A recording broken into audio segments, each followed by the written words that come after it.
ॐ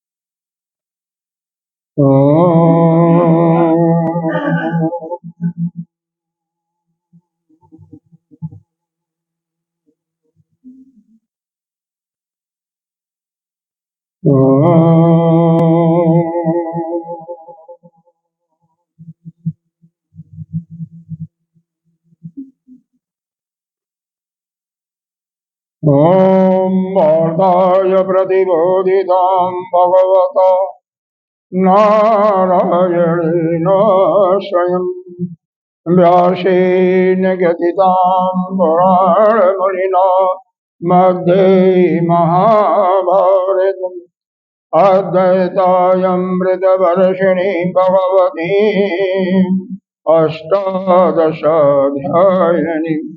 अम्ब कामयनि सन्दधामि भगवद्गीते भवद्भीषणे नमस्तुते व्यासविशालबुद्धे तुल्यारविन्दायतपात्रनेत्र येन त्वया भारततैलपूर्णः प्रज्वालितो ज्ञानमयो प्रदीपः प्रपन्नपारिजाताय स्तोत्रवेत्रैकपाणिः ज्ञानमुद्राय केशवाय गीतामृतद्वे नमः। सर्वोपनिषदो गावो दुग्धा गोपालनन्दन श्रुत्पार्थो वत्स श्रुतिर्भोक्ता दुग्धं गीतामृतं महत् वसुदेवसुतं देवं कंसचारूढमर्दनम् देवकी परमानन्दं कृष्णं वन्दे जगद्गुरुं भीष्मदोरतट जयद्रथजल गान्धारनीलोत्पल शल्यग्राहवती कृपेण वहनी करणेन वेलाकुला अस्वस्थामविगणघोरं कर दुर्योधनवर्धिनी सौदीर्णा खलु पाण्डैरणनदीकवर्तकः केशव पाराशरवचः सरोजममलं गीतार्थगन्धोद्भटम् नानाख्यानककेशरम्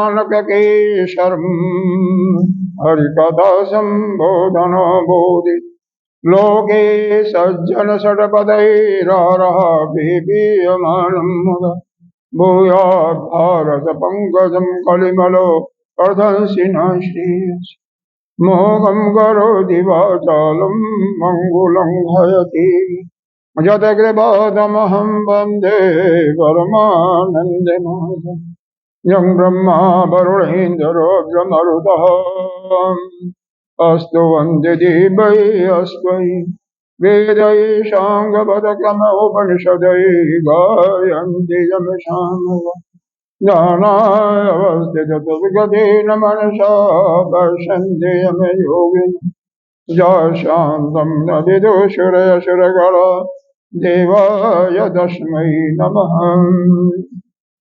सच्चिदानन्दरूपाय देशोत्पत्तिहेतवे तापत्रयविनाशाय श्रीकेशाय वयं नमः। नारायणं नमस्कृत्य नरं चैव नरोत्तमं देवीं सरस्वती व्यासं ततो जयमुदीरयेत्।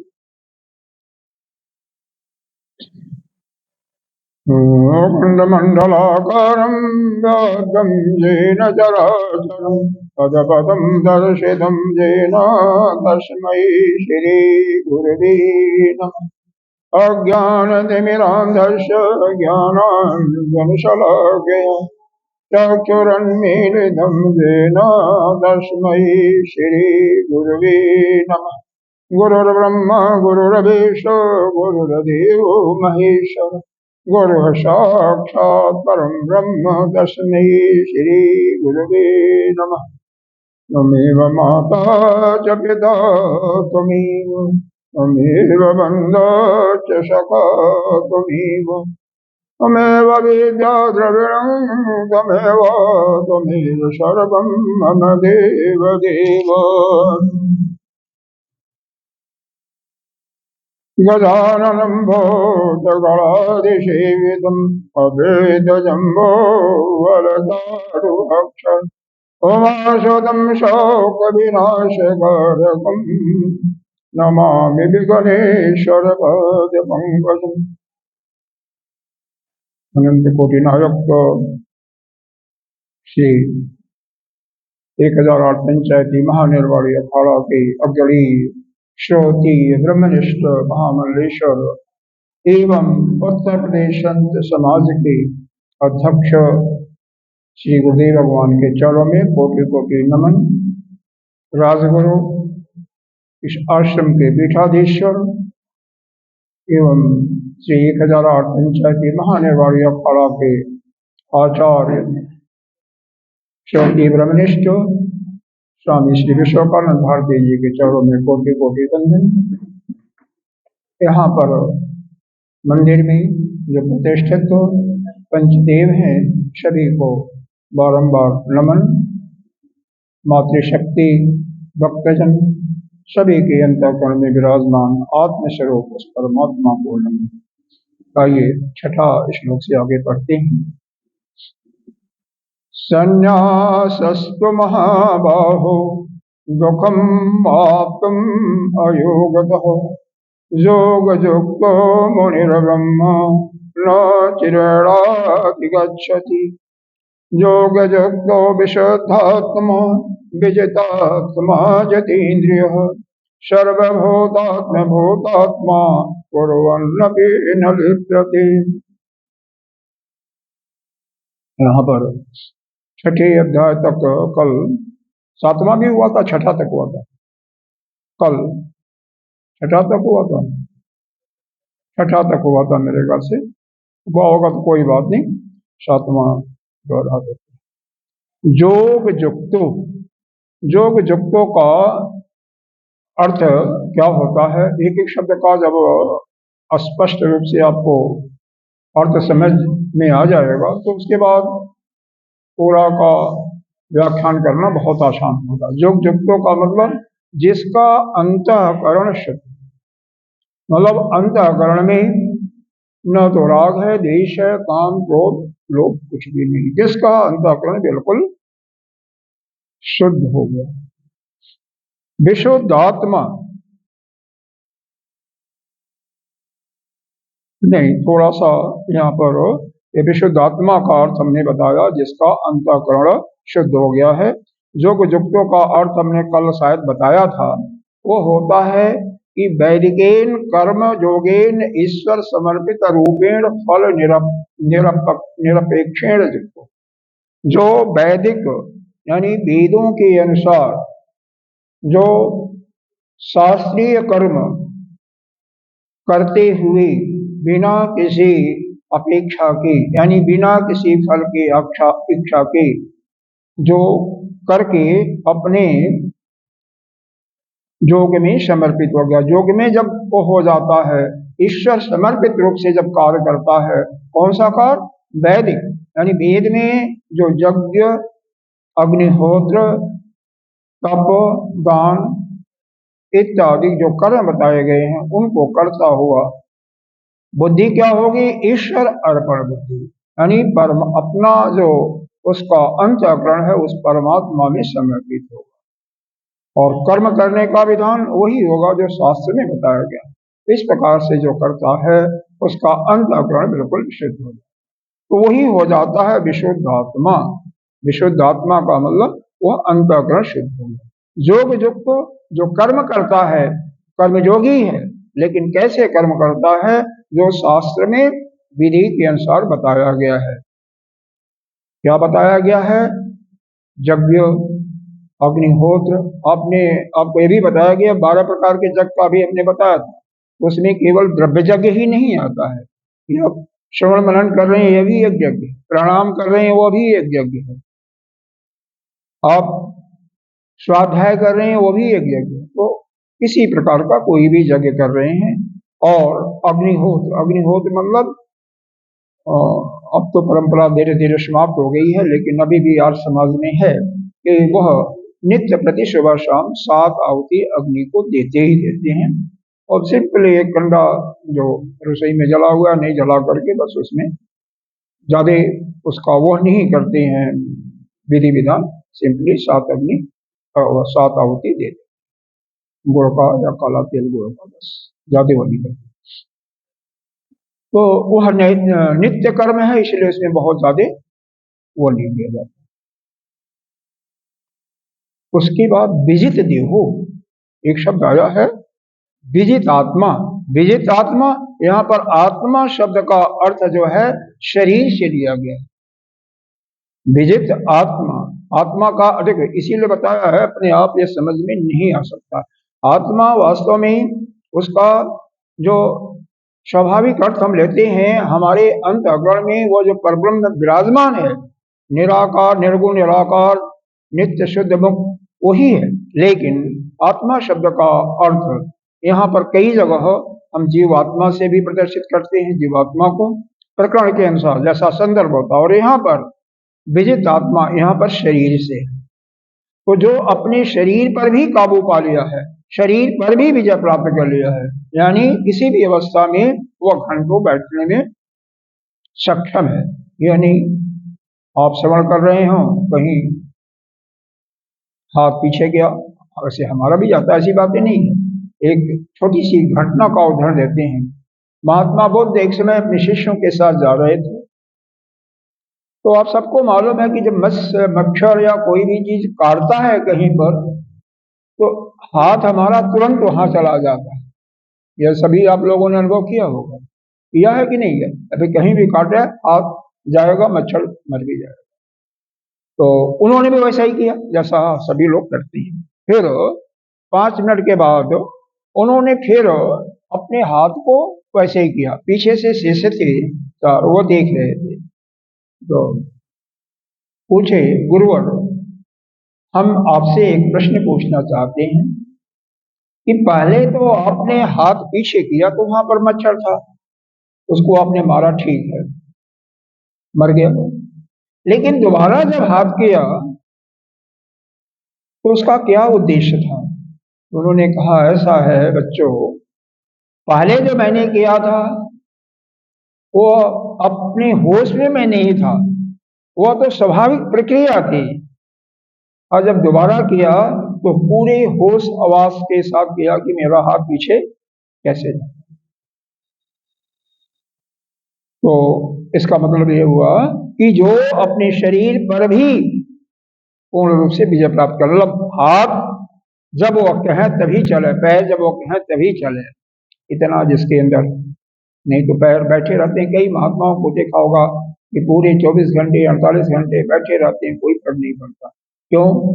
वो शुरू से अभ्यास किए हुए हैं, इसलिए आप मत कीजिएगा, नहीं तो फिर पैर वैर टूट जाएगा। नहीं, सीधी बात है भैया, धीरे धीरे अभ्यास बढ़ाएगा, एक बैग नहीं।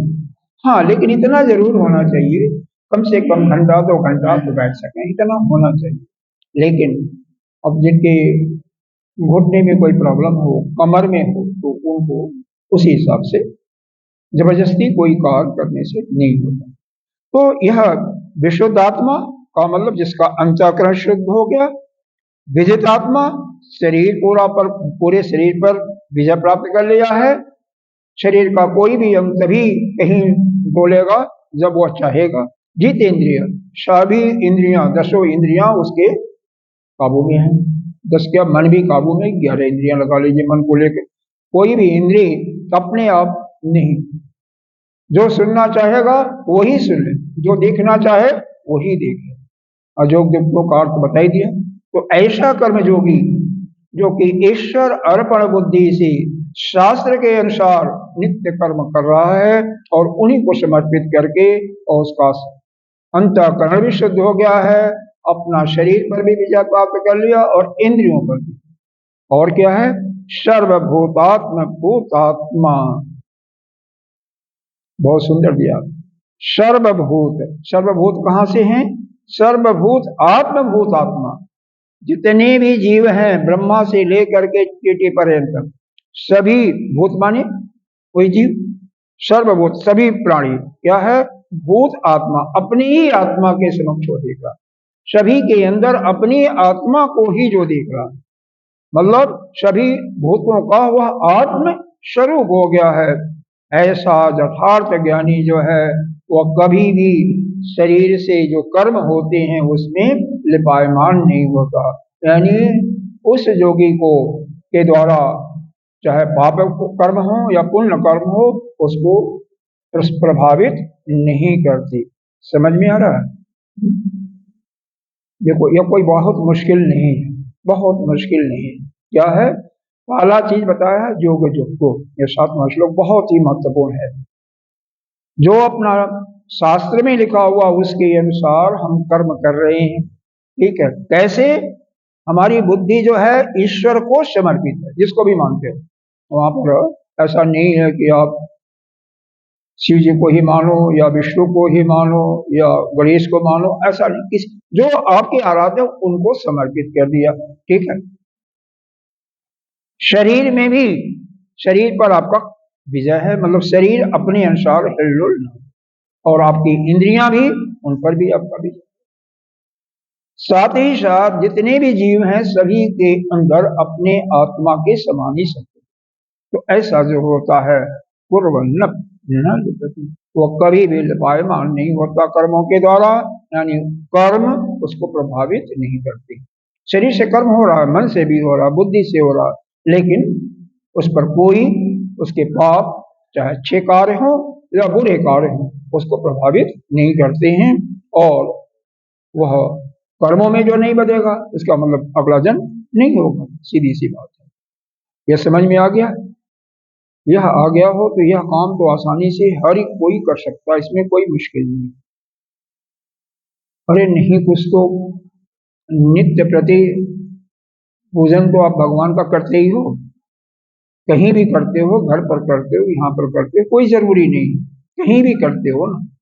बस अपनी बुद्धि को भगवान में समर्पित करना, और क्या। और दूसरा, कुछ मांगना भी नहीं है, निष्काम कर्म करके भी कुछ हमें नहीं चाहिए। बस हम तो भगवान के सेवक हैं, और जो भी हम कर्म कर रहे हैं शास्त्र ने बताया है, इसलिए हम वो कर्म कर रहे हैं। जो भी है हम उन्हीं को समर्पित। बाकी ऐसा करोगे तो अपने आप ही आपका अंतःकरण शुद्ध हो जाएगा, उसमें देर नहीं लगेगा। और बाकी शरीर पर और इंद्रियों पर विजय प्राप्त करने का, उसमें धीरे धीरे समय अभ्यास करना। फिर यह हो गया तो आपका पौवाड़े हो जाए। अब इसके बाद पूछते हैं, कहते हैं न च असौ परमार्थ करो व्यतः, वास्तव में जो कुछ भी नहीं करता है उसके लिए क्या बताया गया। यह श्लोक पढ़ो, 2 श्लोकों में इसका वर्णन किया गया, बहुत ही सुंदर है। नैव, 8वां श्लोक है, 8वां और 9वां साथ पढ़ना। नैव किंचित करोमि इति युक्तो मन्येत तत्त्ववित्। अरे एक ही लाइन, दूसरा लाइन कहाँ गया? अच्छा हाँ, दूसरा लाइन आगे है इसमें।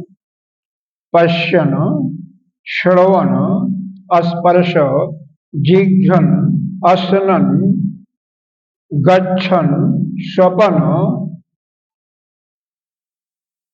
स्वपन, और उसके बाद है आपका श्वसन, प्रलपन, विसर्जन, ग्रहणम, उन्मिषम, निमिषन अपि इंद्रियाणि इंद्रियार्थेषु वर्तन्त इति धारयन्। यह पढ़ने का दोबारा आप लोग अभ्यास कर लें, क्योंकि इसमें संधि बहुत है। देखो पहली लाइन में तो बहुत आसान है, नैव किंचित करोमि इति युक्तो मन्य इति है, वैसे मन्यित कर सकते हैं तत्त्ववित्। यहाँ पर है पश्यन, ठीक है, न पर हलंत आ जाएगा पश्यन। श्रोवन, हर एक में न पर हलंत आ जाएगा। स्पर्शम, जिघ्रन, अश्नन, गच्छन, स्वपन, स्व, यहाँ पर स्व दिखाई नहीं दे रहा है लेकिन वो संधि से आ जाएगा। श्वसन, प्रलपन, विसर्जन, ग्रहणम, उन्मिषम, निमिषम अपि। बाकी तो ठीक है, इंद्रियाणि इंद्रियार्थेषु वर्तन्ते इति धारयन्। ठीक है। अब यह जो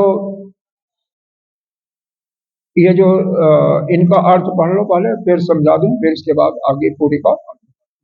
पश्चिम का मतलब तो सभी को मालूम है, देखना होता है। पश्चिम का मतलब क्या होता है?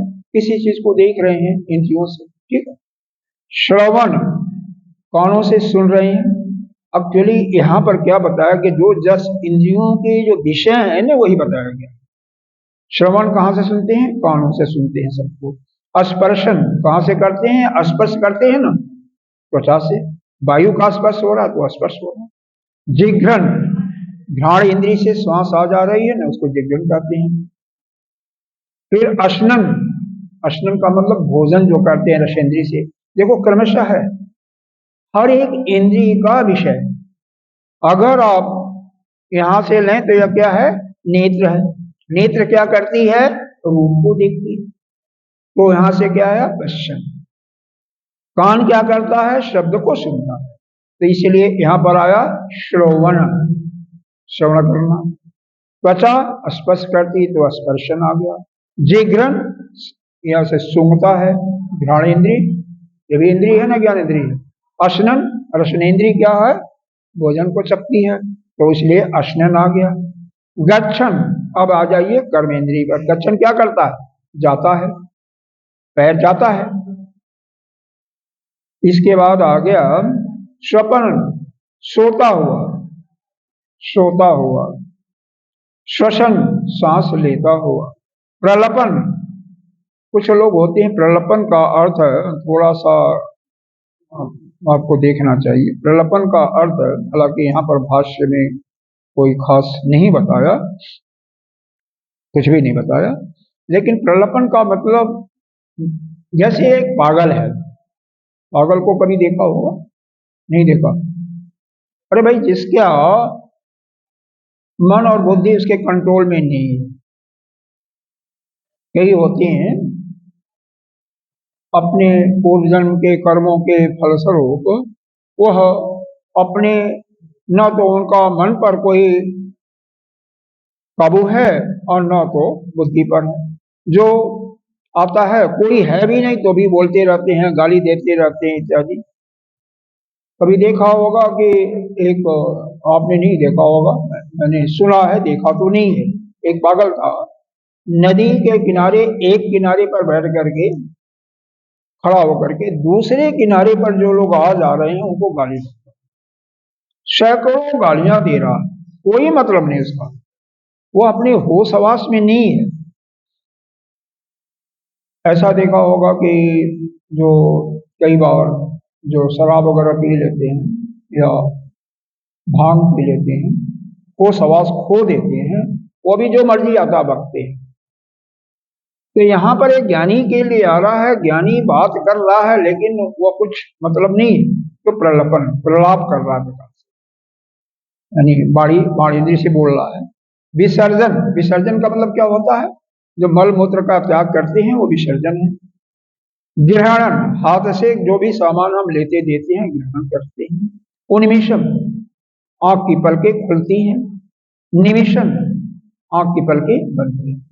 तो ये इतनी सारी क्रियाएं जिसके शरीर से हो रहा, तो ज्ञानी मनुष्य जो होता है वह क्या करता है कि यह शरीर के यह सारे कर्म हो रहे हैं।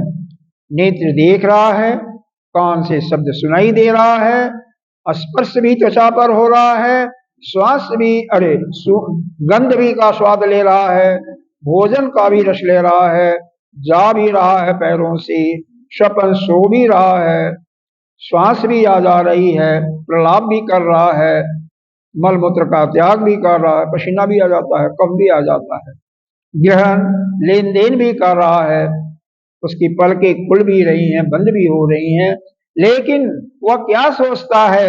इंद्रियार्थेषु वर्तन्ते, कि हमारी जो इंद्रियां हैं वह हमारे जो इंद्रियों के विषय हैं उसमें वर्तन कर रहे हैं, हम कुछ नहीं कर रहे हैं। वह तो अपने निर्गुण निराकार स्वरूप में स्थित है, और वह यही सोच रहा है कि हम तो कुछ करने वाले नहीं हैं, नहीं वह किंचित करोगे तो पहले लाइन पर आ जाएगा। तो वह यही सोचता कि मैं तो कुछ भी नहीं कर रहा, किंचित मतलब कुछ भी नहीं कर रहा। जो तो मन्ने तत्व, यह कौन कहता है? जो तत्व ज्ञानी है। जो तत्व ज्ञानी होता, तत्व प्राप्त करने वाला, सारे संसार के जितने भी व्यवहार हैं सब कुछ करता हुआ और क्या अपना बैठा हुआ है निर्गुण निराकार स्वरूप में और उसका यह है कि मैं कुछ नहीं कर रहा हूं। उसकी इंद्रियां सारे व्यवहार तो कर रही हैं लेकिन वह कुछ भी नहीं कर रहा। समझ में आ रहा? देखिए हमारे यह 10 इंद्रिय हैं। आप सो तो नहीं रहे हैं, सो तो नहीं रही हैं, कुछ आ रहा, थोड़ा सा आलस आ रहा है। 5 ज्ञानेंद्रिय हैं जिसमें नेत्र, कान कहीं से शुरू कर सकते हैं, वैसे पहले तो यहाँ से शुरू करना चाहिए लेकिन इसमें नेत्र से शुरू किया, सिर्फ नेत्र से किया। त्वचा या घ्राण इंद्रिय कहते हैं इसको, यहाँ से गंध का सुगंध या दुर्गंध लेते हैं, और रसना जहाँ से भोजन का स्वाद लेते हैं। ठीक, 5 ज्ञानेंद्रिय। तो इन 5 इंद्रियों के 5 विषय होते हैं। नेत्र का विषय क्या है? रूप का देखना। नेत्र खुली होती है, रूप दिखाई देता है, इसीलिए कहा गया पश्चिम, देखता हुआ। दूसरा शब्द आया यहाँ पर कि श्रवण, कान जो है शब्द को ही, जैसे वहां पर भी बात है, वो भी आपके कान में आ रहे हैं। दूर कोई बोल रहा है 1 किलोमीटर की दूरी पर भी, तो उसका जो वेव्स होती है ना, तरंगे हैं, वो टकराती हैं। अगर कहीं भक्ति का गायन हो रहा है तो हमारे अंदर अच्छा प्रभाव पड़ेगा, अंतःकरण में अच्छा। बेशक हम सुन नहीं रहे हैं, हमें नहीं मालूम हो रहा, लेकिन हमारे हृदय में एक प्रकार से उस भगवान के प्रति आस्था जहां पर भी होता रहेगा। इतना अनुभव किया होगा जहां पर नित्य प्रति मंदिर है या कोई भी धार्मिक स्थान है, भगवान का कीर्तन, पूजा, यज्ञ इत्यादि होता रहता है, प्रायः वहां पर दुर्घटनाएं नहीं घटती। क्यों नहीं घटती हैं? कि यह जो भगवान की भजन, अर्चना, यज्ञ इत्यादि क्रियाएं नियमित रूप से होती रहती हैं, वह परमात्मा वहां के जितने भी लोगों पर उसकी तरंगें फैलती हैं उस पर वह कृपा। और जहां पर कसाई खाना है, दारू की दुकानें हैं या और कुछ, वहां पर क्या होगा? नित्य प्रति कोई न कोई घटना घटती रहेगी। दोनों होगा तो मिक्सअप हो जाएगा भी, क्योंकि वह तरंगें सबको परेशान करती है। उसके बाद त्वचा से स्पर्श वायु का हो रहा, एक दूसरे को स्पर्श कर रहा, वो भी जीवन। यहाँ से जैसे ही आपको कोई गंदगी दिखाई देगा है, आपके अंदर दुर्गंध आएगी। कोई इत्र फुले लगा करके आया है, सुगंध आपको मालूम हो जाएगा। कुछ भी जिह्वा पर जाएगी, जिह्वा के अग्रभाग पर उसका स्वाद आपको मालूम हो जाएगा। नमक की एक डली भी रख दोगे ना तो भी आपको मालूम हो जाएगा। मीठा प्रसाद का एक यहाँ पर रख दोगे ना, आपको मीठा मालूम हो जाएगा। सीधे अंदर डालोगे तो नहीं मालूम होगा यहाँ पर। तो यह हो गया 5 ज्ञानेंद्रियों का। अब कर्मेंद्रिय में क्या है? हाथ है, पैर है, वाणी है और मल मूत्र का त्याग करने वाले। तो पैरों से लिया पहले इन्होंने गच्छन जाता हुआ, स्वपन या सोना, सोता हुआ, मतलब यहाँ पर सोता हुआ, श्वास लेता हुआ, ये 2 अलग है। ये भी इंद्रिय सोता है लेकिन यहाँ पर नहीं। फिर प्रलपन, वाणी से बोलता हुआ। विसर्जन, इसमें दोनों इंद्रिय को एक साथ ले लिया, मलमूत्र का त्याग करता हुआ। ग्रहण, हाथों से जो लेन देन होता, 10 इंद्रिय आ गई। उसके बाद ग्रहण के बाद लिया यह पलक जो हमारी खुलती और बंद होती है, उन्मिषम पत्र, ये पलकों का खुलना, और निमिषम पलकों का बंद।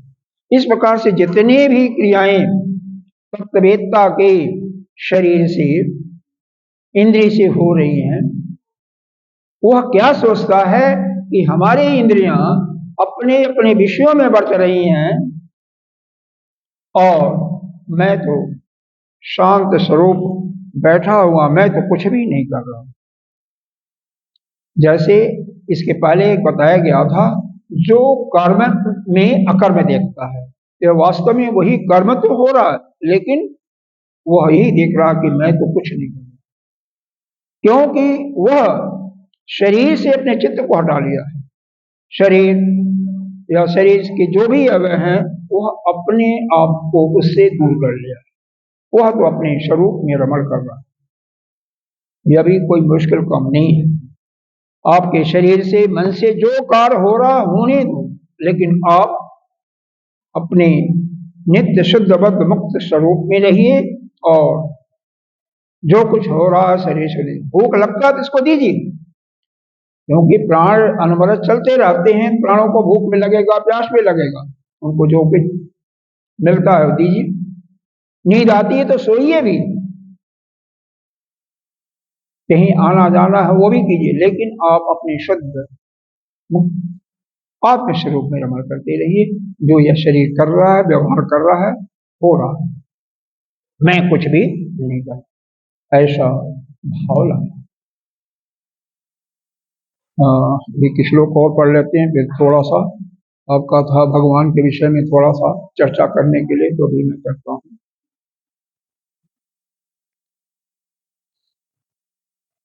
नींद तो नहीं आ रही है रामशंकर जी? आपको कुछ थोड़ा सा प्रभाव आया था? अभी नहीं, पहले आया था। चलिए ठीक है, बहुत अच्छा। जैसे एक उदाहरण दिया इन्होंने, कैसे यह ज्ञानी देखता है। जैसे आपके राजस्थान में मृगतृष्णा सभी जानते होंगे, बालू की कड़े चमकती हैं। दूर दराज जैसलमेर की तरफ चले जाइए, जहाँ पर कहीं भी ना तो गांव दिखाई देता है, और मई जून का धूप होगा ना तो प्यास लगी होगी, बस ऊंट वगैरह आने जाने वाले ऐसे दिखाई देते हैं। आपको महसूस होगा कि आगे पानी है। ये बालू की कड़े चमक करके वो रिफ्लेक्ट होकर के हमको मालूम होता है। लेकिन जब कोई उधर से आता हुआ, चाहे संत हो या उधर का रहने वाला लोकल व्यक्ति, कहेगा अरे भाई कुछ नहीं है, यह तो केवल बालू की कड़ ही चमक रही, मृगतृष्णा उसको कहते हैं शास्त्रीय भाषा में, तो आपको ज्ञान हो जाएगा।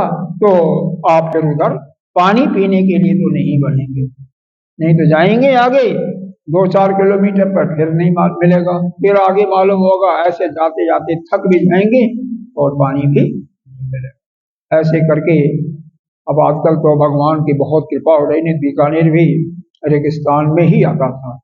अब तो मैं सोचता हूँ कि यहाँ का रेगिस्तान भगवान ने खत्म ही कर दिया। काफी हरियाली है बीकानेर में, जैसे और प्रदेशों में है। तो सर्व तत्वविद का यही अर्थ दिया, सर्व कार्य करण चेष्टा।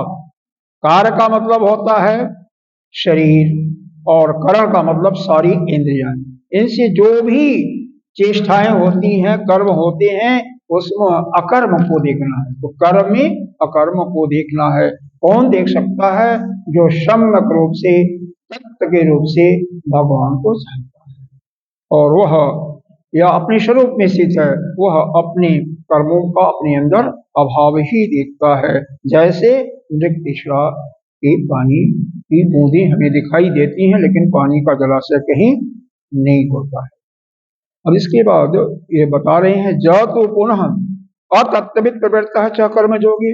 जो तत्व ज्ञानी नहीं है और कर्म में जो लगा हुआ है, उसको क्या दिखाई देगा भाई?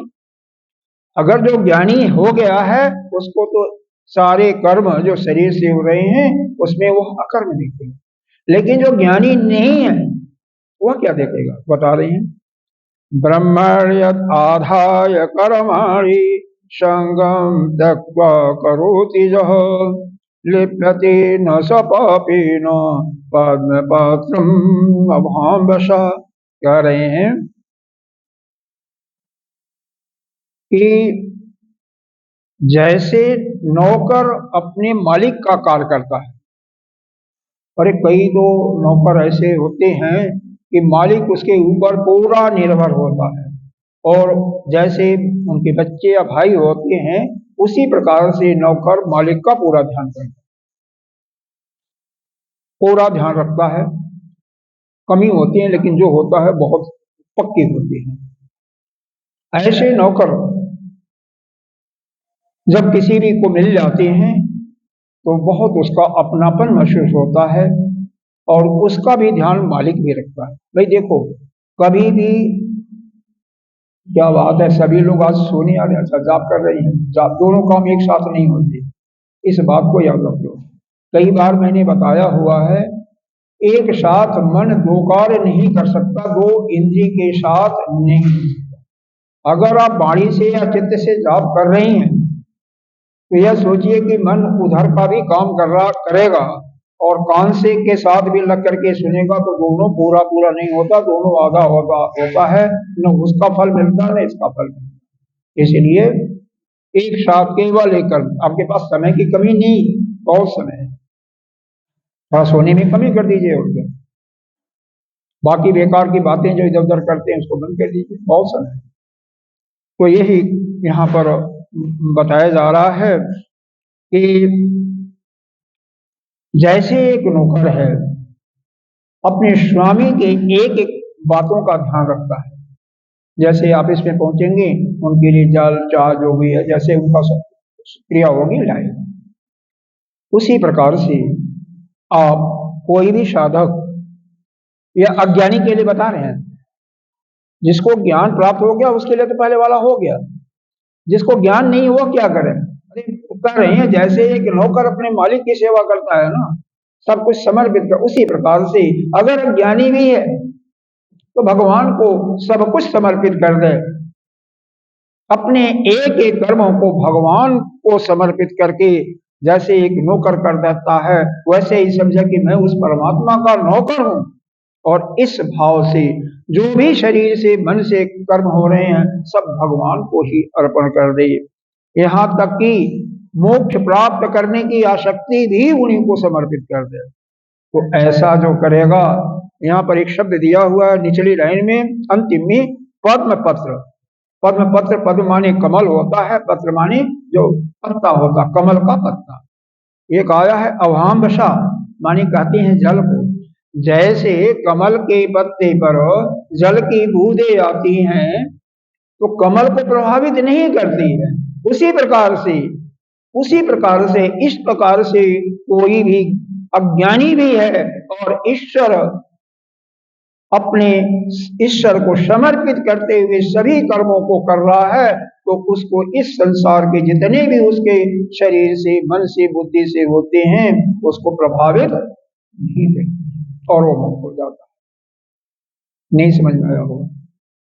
देखो, हम जो भी करते हैं कर रहे हैं, लेकिन एक एक कर्म को हम परमात्मा के लिए कर रहे हैं, हम तो उनका सेवक हैं। शरीर को भोजन भी खिला रहे तो भी आप यह उस समय महसूस कीजिए कि मैं अपने अंदर जो वह परमात्मा आत्मा के रूप बैठा हुआ, मैं उसी को खिला रहा हूं। भोजन बना रहे हो, कोई काम कर रहे हो, कोई अपने कुछ भी कर रहे हो, जो जो कर्म हो रहा है मन से जो कुछ संकल्प विकल्प है सभी उस परमात्मा के लिए ही कर रहे हैं। हम तो अपने लिए हमें कुछ नहीं चाहिए, सब कुछ अपनी अपेक्षाओं को त्याग करके हमें मुक्ति भी नहीं चाहिए, हम तो भगवान को सब अर्पित कर रहे हैं। इस बुद्धि से जो भगवान को अर्पण करते हुए सब कुछ निष्काम भाव से क्या करता है, संसार के जो भी कर्म होते हैं वो कर रहा है, लेकिन हर एक कर्मों में ईश्वर अर्पित बुद्धि है। वह कभी भी कर्म के फल से लिप्त नहीं होता है, जैसे कमल का पत्ता जो है जल की बूंदों से लिप्त नहीं होता, बूंद गिर जाती है कमल का पत्ता पर मालूम ही नहीं होता कि पानी आया था नहीं आया था, और वह फिर पाप पुण्य के चक्कर में नहीं बनता, कर्म में बंधन में नहीं बनता और वह मुक्त हो जाता है।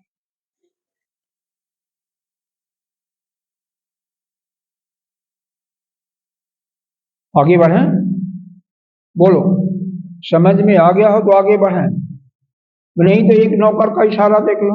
घर में भी कई लोग शायद मेट वगैरह रखी होंगे बर्तन साफ करने के लिए, कई रख लगते हैं, तो वह देखो अगर वास्तव में तुम्हारे को समर्पित होगी तो आपका विश्वास भी होगा, कोई सामान गिरा भी होगा, पैसा हो कोई जेवर हो तो भी वह नहीं छुएगी, वो आपको बता देगी कि यह सामान्य से बढ़, और लेकिन जो गलत होगा वो तो बात उसकी है।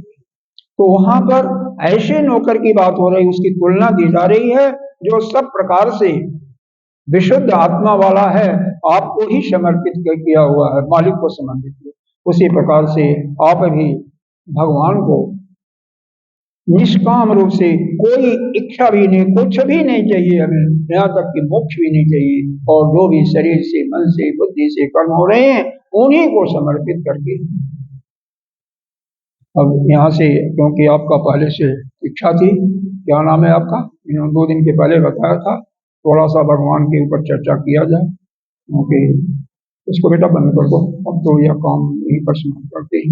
ओम पूर्णमिदः पूर्णमिदं पूर्णात् पूर्णमुदच्यते पूर्णस्य पूर्णमादाय पूर्णमेवावशिष्यते। शांति शांति शांति। देखिए